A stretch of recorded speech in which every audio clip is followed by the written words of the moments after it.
Hey babes, yes, your professor is giving you pretty privilege, and here's how to make the most of it. If you're a pretty girl, you probably already suspected this, so I'm just here to validate you. Yes, your teacher is giving you special treatment because they think you're cute. This is a secret that I just suspected because I kept getting all these favors from my teachers. I would get good grades on things I knew I shouldn't have gotten a good grade on.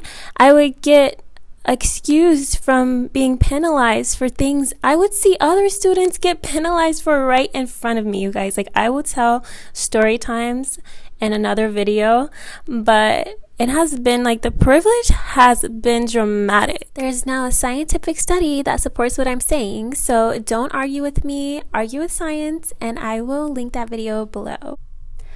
I'm a senior in college, and these tips are for the grown and pretty college girls. Also, you have to be a decent student, I think. At least a decent student. I do not think these will work if you're a really bad, poor student. These tips work on male and female professors, and none of them include flirting with your professor, seducing your professor, God forbid, sleeping with your professor. I don't know.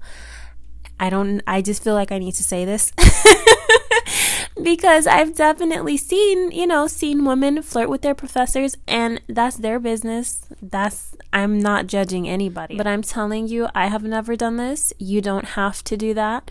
And none of the tips that I'm giving in this video will be advising you guys to do that, because I absolutely do not advise that. They're easy, small, little tricks that make a world of difference, as they should be, because your pretty face is already doing the heavy lifting. So you don't have to do too much more, girl.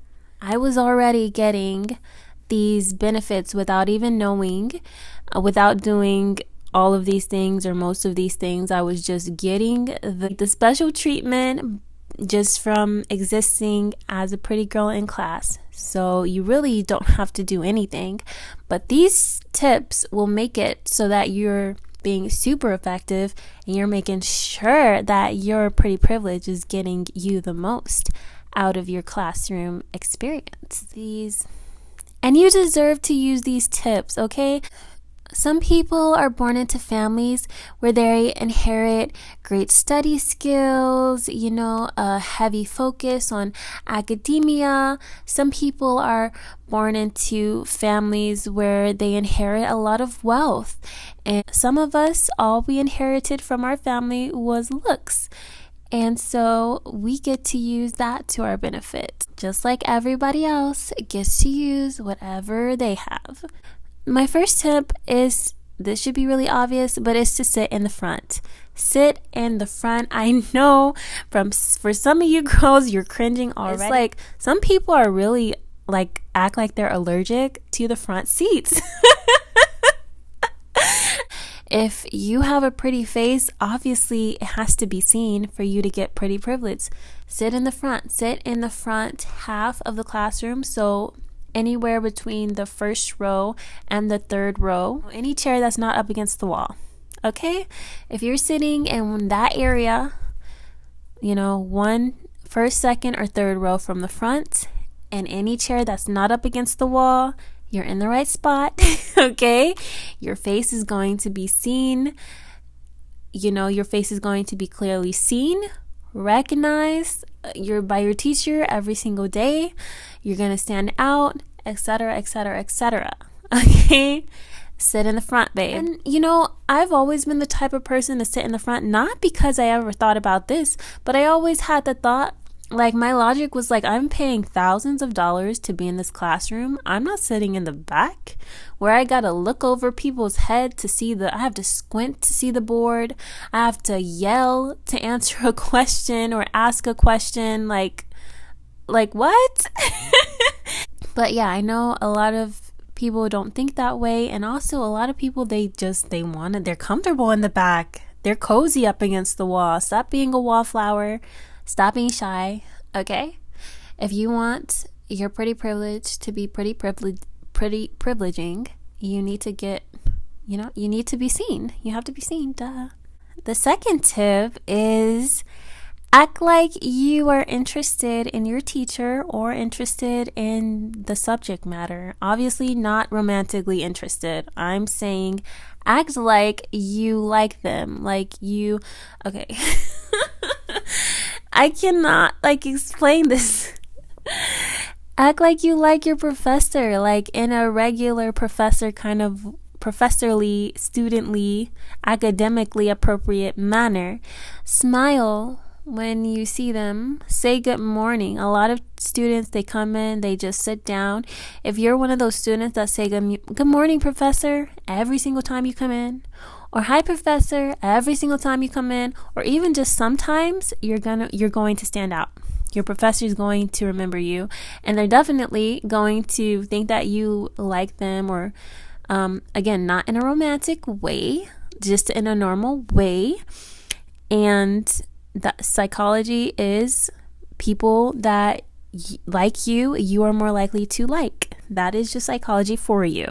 People that like you are more likely to like. So if you are showing that, you enjoy your professor, or you enjoy being a student in their classroom, and you smile at them, you say good morning, you speak to them, then they're going to feel more amicable towards you. Another thing I don't think that students really think about is that your professors are people. At the end of the day, they are just human beings, and everyone has an ego. Everyone has a desire to make an impact. Everyone has a desire to be liked, or to make an impact, or to be enjoyed. So I have definitely so playing to their ego a little bit is going to be helpful. Again, not in a way you have to overthink. It can be as simple as saying their name, using their name and their title. So instead of, obviously, don't do this in a weird way, but there is, this psychological hack where people are more fond of you if you say their name. So if you use their name, do not use their first name. I don't know. I don't know why I feel like I need to say that. Do not. I am not telling you to go and say, hey, good morning, Anna. Good morning, Jake. How's it going? No. I'm saying, say professor.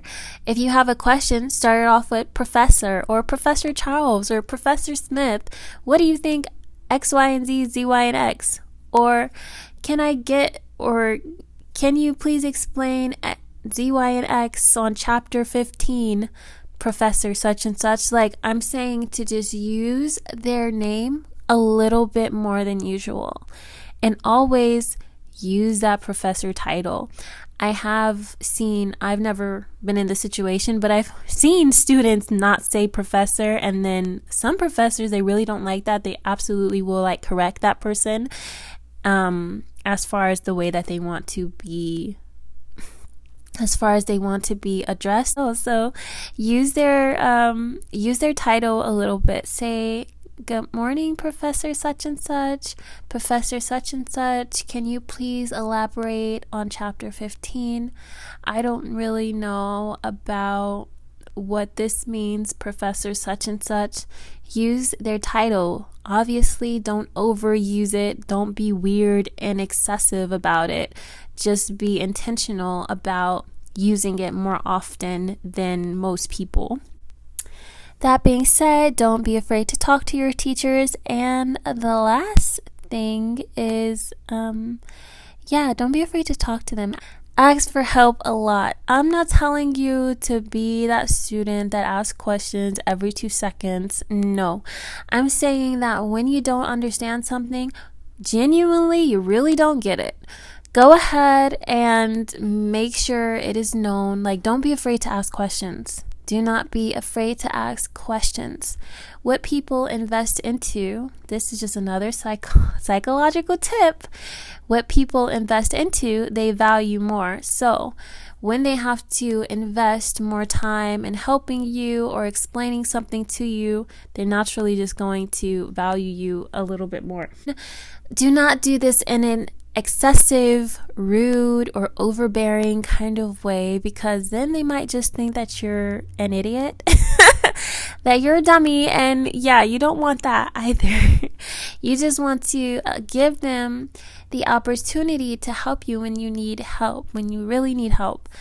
A lot of students will just try to figure it out on their own or wait until somebody else asks a question, and I'm telling you to go ahead and speak up, ask that question, get your questions answered. Don't be afraid of that, because that psychological tip is people do value the things that they invest more time in.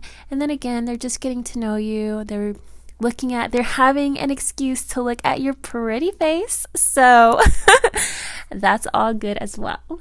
With pretty privilege, we have that halo effect where we are seen as more intelligent and capable and successful and things like that. So if you're asking for help, it's just going to increase that halo effect. It's going to make you seem extra studious and committed and all those good qualities. And maybe you could genuinely not give a frack.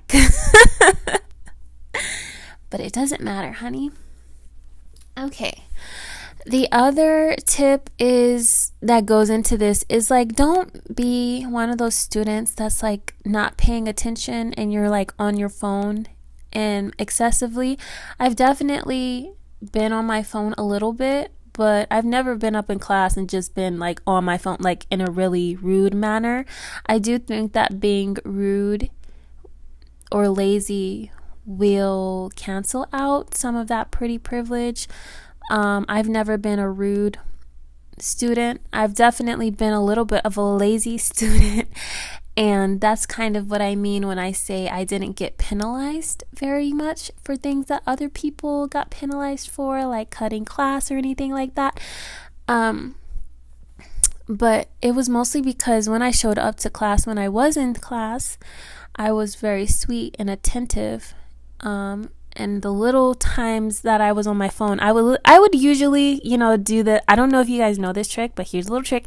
If you need to be on your phone just a little bit, put your phone, take out your textbook, and then put your phone over your textbook so that it looks like, hold your textbook at like an angle so that it looks like you're reading your textbook instead of looking at your phone. So that's just a little trick. Do that. That's what I would do when I needed to be on my phone a little bit. But yeah, don't make that a habit though. So at the end of the day, the truth of the matter is people really enjoy helping people that they deem as attractive. So if you give your teachers the opportunity to assist you, most likely they're really going to enjoy it. They're going to enjoy helping you to learn things or helping to make different things more easy for you. That's been my experience. Like, I would literally get so much special treatment. I have literally skipped entire large assignments. I have forgotten about presentations that I only had the opportunity to do once. I've really made some I've just made some crazy mistakes in my academic career, mostly because I was just living a really stressed lifestyle. So I've relied on pretty privilege and my professors just thinking I was cute and sweet and giving me a break so many times. It really works. Thanks so much for coming back and speaking with me all about the good, the bad, and the pretty.